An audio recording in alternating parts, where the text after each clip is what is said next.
Yo! Welcome back to One More Mana. My name is Derik, and today we are finally getting into another deck tech. It feels like it's been basically forever, but so excited to get into this. I have loved new Capenna. I have loved the Riveteers, and that whole family has inspired me to rebuild, retool one of my old favorite decks from years ago and really just have a whole new spin on it, and it is Kresh the Blood Braided. Now, if you want any of the cards in this deck, if you want any of the beautiful new things in new Capenna with the different art styles, we got extended art, borderless, the little gold frame things, you got foils, non-foils, whatever it is you're looking for, TCG Player will have it and make it easy for you. And if you use the affiliate link down in the description below, you can help support the channel in the process. We always do appreciate all of the help. Well, let's jump straight into Kresh. At this point, Kresh came out a long time ago and is not a super popular commander, so if you're not familiar with him, Kresh is 2 black, green, red. Used to be Jund, now the Riveteers for a 3/3 human warrior. And I will say, it took me a minute. I didn't realize Kresh was a human. Based on the OG art, he definitely looks like some sort of spike monster thing. So, like, good on you, Kresh. Like, if you're going for the whole, like, intimidating as shit look, you are succeeding for sure. And I feel like, in my headcanon, I really love the Riveteer, so I'm just picturing Kresh like hanging out in New Capenna, and I do think he could definitely fit in. I feel like he could beZyatora's like right-hand man. He would definitely need to shower. I feel like the blood dripping from the hair probably isn't a great look in some of these more like city-like settings. Probably a little sketchy. Definitely a change of clothes. It looks like he might be wearing the carcasses of his enemies. A suit might do him better. And maybe just like even just like a sweater vest or something might be a little bit of an improvement. Mage Slayer looks like it's been through a lot. Maybe get him like a little, I don't know, like a little cane or something that fancy people wear. I think it would do him good. Zyatora, clean him up and bring him in. I think he's going to fit in great. Now, outside of the flavor, also the function of this card, I think vibes so well with the Riveteers. Now, Kresh is beautiful in his simplicity in that whenever a creature dies, you throw +1 counters onto Kresh equal to that creature's power. I sound like a grumpy old man, but I vent all the time about how new commanders are like reading a novel. You gotta fucking unroll the scroll, read the front part, flip it around, read the back part, get a little link to click on that, then you read another novel online about how this card works, then you gotta read an analysis of that novel to really understand what that means. And yeah, I just love the simplicity of Kresh. It's like 2 sentences, things die, Kresh gets big, and you hit people.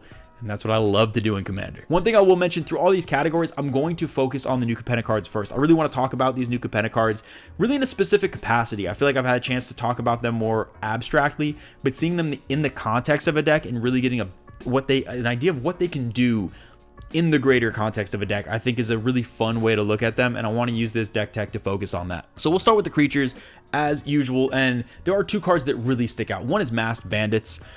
First of all, it's fucking raccoons, and I know everyone went crazy when there was an otter in Magic, but look, and this might be a hot take, raccoons are better than otters, so fight me. I love raccoons. They're adorable. I know they kind of dig through trash and cause problems, but they look so cute. They got little masks, and in this case, they fix your mana for you too, so like you can't be mad. I love the effect, just paying 2 mana, exiling it, getting a chance to fix your mana early in the game. It's really nice. Nothing feels worse than not having access to the right colors, and a card like this that has the dual utility of being a creature and fixing your mana. I love the space. It's almost in the same realm of the MDFCs where it gives you options even on some of the simple cards in the deck. And obviously I love Zyatora. Zyatora is the reason why I wanted to build this deck. I thought about Zyatora as the commander, but I just felt like the effect was even better in the 99, because basically you can get Kresh Giant, fling Kresh with Zyatora, and then get the treasures back to cover the commander tax of recasting Kresh. You can fling other things. There's so many big creatures in this deck. It is like in my headcanon, as I mentioned in New Capenna, Kresh is Zyatora's right-hand man, but in the capacity of this deck, they are just best friends. When they are out together, stuff will get silly. There's some really cool categories of creatures. You got just like the big dumb shit that I love, like Ignition Team and Realm Seekers and Lord of Extinction. Creatures that you can just cast, be massive when they come out, and immediately start throwing them at people or killing them, so you can get Kresh big and doing all types of fun shenanigans. And especially with some instant speed sack outlets, you can make Kresh big at instant speed, and that can really scare people. Evoke is great in this deck. We want to fill our graveyard, we want to kill our stuff to throw counters on Kresh, so Shriek Maw and things like that are going to really allow you to get that dual utility where they're great when Kresh isn't out, or good when Kresh isn't out, but just absolutely great when Kresh is out. You also have effects that allow you just to accrue +1 counters over time with Nightshade Harvester or Thundering Nightmare or whether you want to run a Mana Gorge or Hydra or things like that. I love these effects. They keep me engaged in the game. There's times when playing Commander, turns can go long. You kind of start fading, start going on your phone, start not paying attention. Cards like this really keep you engaged. It's like a little mini game, and I really love throwing cards like this into decks because it does keep me just into it and doesn't allow me to get distracted, because sometimes I have the brain of a goldfish and just start looking in 90 different directions. These really just keep me in it, and it has for me that dual utility of also being effective in the deck. One of my favorites though is Titanoth Rex. I love this. The fact that you can just cycle it at instant speed to give trample to Kresh is insane. Back in the day when I was playing this deck, I just remember so many times having this big ass Kresh and just not having any way to force damage in. So if you have like 100 Kresh, which sounds ridiculous, but it's very realistic, and you swing and someone just like, okay, you have no evasion, chump block, you can then give trample at instant speed and really do some work with this. Not to mention the fact that you just get a big ass Godzilla in your graveyard for some other effects that we have later. And the last note I want to make is I did not go very heavy on edict effects in this deck at all. There's no Grave Pact or Dictate. I threw in a Plague Crafter, but at this point there's like 7 variants. I only threw one of those variants in. This is a deck that is really, really fun to play for me. It's one of the most fun decks. I remember back when I went to GP Atlanta for the first time, I think I played this deck the entire time without ever switching up what deck I was playing. And it's really important for me for this deck not to be miserable to play against. And I don't want to just be having people sack their creatures the whole time. I'd rather be getting my own big creatures to kill or pinpoint killing some of their creatures, as opposed to just constantly wiping all my opponent's creatures. While that's the most effective way, I feel like it would really burn my play group out fast, so I wanted to kind of lay off of that. With the sorceries, we have lots and lots of ramp. This deck used to play very slow back in the day, and the format has sped up so much. I really wanted to focus on 2 mana ramp, so with the Farseeks and the Rampant Growths and things like that, to make sure I can consistently hit Kresh on turn like 4-ish. I don't want to be, maybe even turn 3. I really don't want to be in a position where Kresh is taking forever to get out, because this deck, without the proper ramp, will be just too slow to really get going in a lot of metas nowadays, unfortunately. Nice thing is, because we're in green, we can get a really efficient ramp package for cheap, and we don't have to break the bank to do so, which is always really nice. We also have a lot of really explosive effects in here to load +1 counters on a Kresh. Some of like board wipe type things like Flowstone Slide or Azuri's Predation that can just destroy a bunch of creatures. In the case of Flowstone Slide, pump them with their power, but get rid of their toughness to kill them, and really just fucking just load the counters onto Kresh, or something like a Visions of Dominance to double those counters. These are really, really explosive effects that you'll see in the instants and sorceries that are great to basically serve as finishers once we get set up. And then you also want to make sure you have your, what am I going to call it? I guess I would say a diversity of card advantage that you'll notice in the sorceries. When I did my initial build, one of the traps I fell into was I focused all of my card draw on Power Matters stuff. It was all Rich Card's Expertises and Life's Legacies and Momentous Falls and Greater Goods, and everything was like that. The problem is, once you get into situations where you're top decking and your board's wiped and you feel helpless, that's usually when you need card draw the most. And I was finding myself in those situations too much with the Rich Card's Expertise in hand and no creatures on board, or a Life's Legacy in hand and a 1/1 on, like, it just did not feel good. So putting things like Escape to the Wilds and other card advantage that you don't necessarily, even, I'm not always the smartest, but even some wheel effects. I have a wheel in here, whether it's a Reforge the Soul, whatever you want, just as in a situation where if you're top decking, you have nothing else, something to refill your hand, because I just found it's living way too dangerously to rely solely on those Power Matters cards. And the last source we want to mention is, I love the concept of mass reanimating. When I play this deck, my entire goal is to make Kresh as comically large as possible. Winning is secondary to that. And when you get late in games, it can be hard. People don't have many creatures left sometimes, especially now in Commander. So many decks are enchantment, artifact focused and all that. If you've been killing creatures the whole game or creatures have been dying, there might not be many left. And I found myself in that situation a few different times playing Kresh back in the day. And the best way to solve that is with mass reanimation. I want to bring everything back. I want your creatures back. I want my creatures back. I want everything back so I can just kill it again and get Kresh giant. And just, it's almost like reliving the entire game and just bringing everything back so it can die again and make Kresh the largest Kresh possible. And that's through stuff. I recommend playing Twilight's Call. I think in the deck list I have an All Hallows Eve just because it's an old card that I've been playing for a while and it's like one of my all-time favorites, but Twilight's Call is just a better version. Those are definitely cards that will not make the deck win more efficiently, but I think it will lead to some very cool opportunities for Kresh to get just ridiculously big when you just bring all these creatures back just to be killed again. With the instance, you can take a look. This is where a lot of your interaction is going to go, whether it's protection through things like Malakir Rebirth, or if it's interaction and destroying things with things like Beast Within. That's where a lot of this is going to go. What I do want to focus on with the instance though are the new Capenna cards. We have Riveteers Charm, which is just insane. The sack effect on this, where you can make your opponent basically get rid of their most expensive thing, a lot of time it's going to be their biggest thing, is beautiful. It's exactly what we want. And you can exile graveyards in a deck where we're killing so many of our opponent's things. If they're playing a graveyard deck, they don't care and it's actually helping them. So having that instant speed graveyard interaction is beautiful. The utility of this is just a great card, mixed in with some card advantage, which I was just mentioning we needed. So absolutely perfect for the deck. I also really love Unleash the Inferno.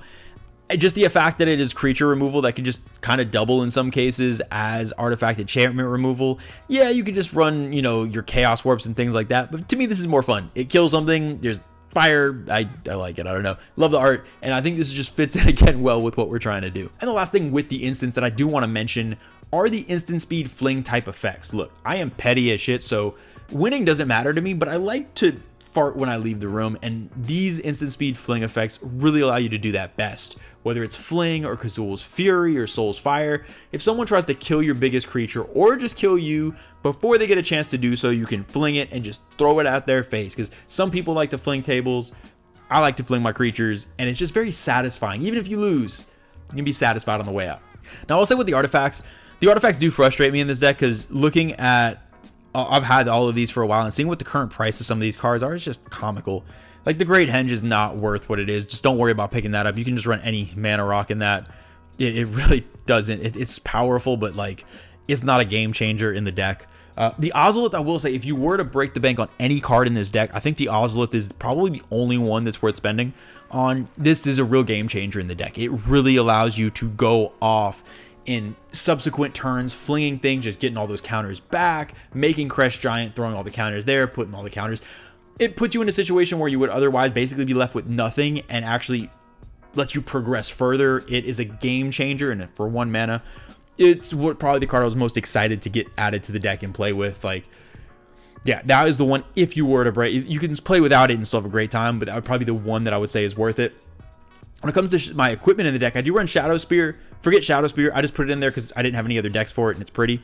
Instead, I would probably run Mage Slayer, and I can put that in the sideboard in the deck list. Mage Slayer is going to be more effective, way cheaper, and flavor-wise, it's a flavor win. So you definitely want to have that in there. And the last one is Mask of Grizzlebrand that I love. This card is just so ridiculous. The fact that you can give Kresh flying, the fact that you can have lifelink, gain all this life, and then, oh, by the way, if I sack it, you may then pay the life and draw all these cards. This is silly. The May is huge, because otherwise you'd probably just kill yourself most times because you'd be decking yourself. The flexibility is great. In a pinch, you can put it on whatever you want, sack it, draw cards. The equipment stays there then. This card is silly.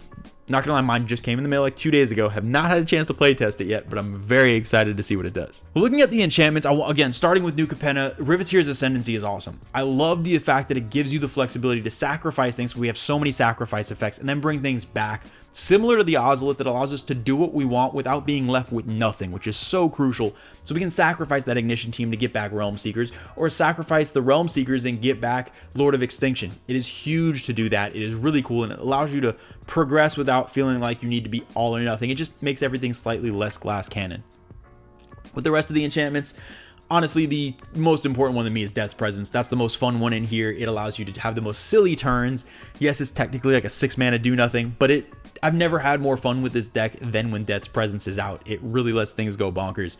If you happen to have a Branching Evolution, because it has come way down in price since the whole Jumpstart debacle, where it's more in print now. Now it is a both cheaper money and mana value wise doubling season for +1 counter decks.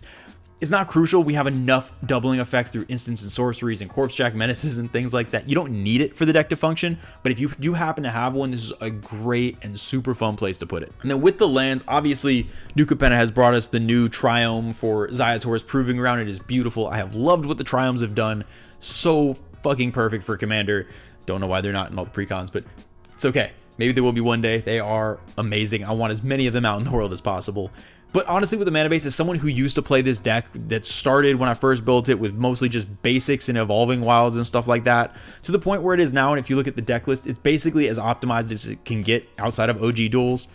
I don't really notice much of a difference. We're in green, so all our ramp is also fixing us. Like, you can go very budget with the mana base and have a great time. There's so many duels now for a range of budgets that honestly mostly just basics, some evolving wilds and terramorphic expanses, and some of the cheaper duels out there, you're going to have a great time and not have to worry about having the perfect mana base. In 3 colors or less, basics do you just fine.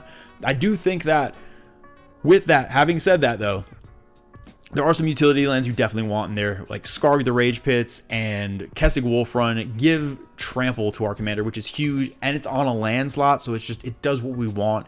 You can do it at instant speed, similar to what I was talking about with Titan Othrex. It is great. And then one land that is a few bucks, but Command Beacon is phenomenal in here. Command Beacon does exactly what you want, because you don't want to be spending 11 mana for Kresh, because then you just cast him and it's just sitting there. Being able to get around commander attacks later in the game after you've already sacrificed it through other effects is really, really helpful to make sure you can still get value and get your turns, have meaningful turns, and not just play your commander and pass. And that's going to do it for all the categories. Let's get into the best part of every deck tech, and in this case, the Kreshiest, the bloodiest, and the fucking ragiest. Let's go. It is time for that game-winning step. How are we about to win the game with this deck? And it is pretty straightforward. Kresh is there to destroy stuff. Just plain and simple. Kresh is ready to break shit. And like, one of my favorite things about it is how many different ways you can use that. So the first way is going to be through Fling type effects, whether it's Fling or Brash Taunter or Chandra's Ignition, and just getting Kresh as big as possible and just throwing him somewhere. Great time. Second way, Kresh Smash. Kresh could just get giant. You can use equipment to give him trample or flying or just punching people, just taking this massive Kresh, giving him the Mask of Grizzlebrand and letting him just caw and like just fucking soar over an army and punch people. Either way is just as satisfying. I will say the petty win is my favorite by far, where you fling him when someone tries to kill you. But punching someone with a massive Kresh is just as much fun. And then the last way to win the game is going to be really the 2 backup commanders. It's either Gerard or Zyatora. In the case of Gerard, you're draining everyone. Zyatora, it's targeted. But whether you're sacrificing Kresh or Lord of Extinction or Ignition Team or Realm Seekers or whatever big creature you want to have, these are great backup ways to where if you didn't get to throw your Kresh, if you didn't get to punch with your Kresh and people have been holding you back the whole game, this is a nice little backup commander. I don't run tutors in here, so we're not going to be like going to reach for it and getting it out of nowhere. But if all else fails, it's nice to have that just backup win con in there, so you know you can still draw into something if everything's kind of just gone to shit. That's going to do it for this week's deck tech. I really hope y'all enjoyed it. This deck seems so much fun. I love Kresh. I have missed Kresh. It was one of those things where I just like overplayed it when I used to play it a few years ago and kind of burnt myself out, but I am so ready to get back into it. The Riveteers have brought him back for me.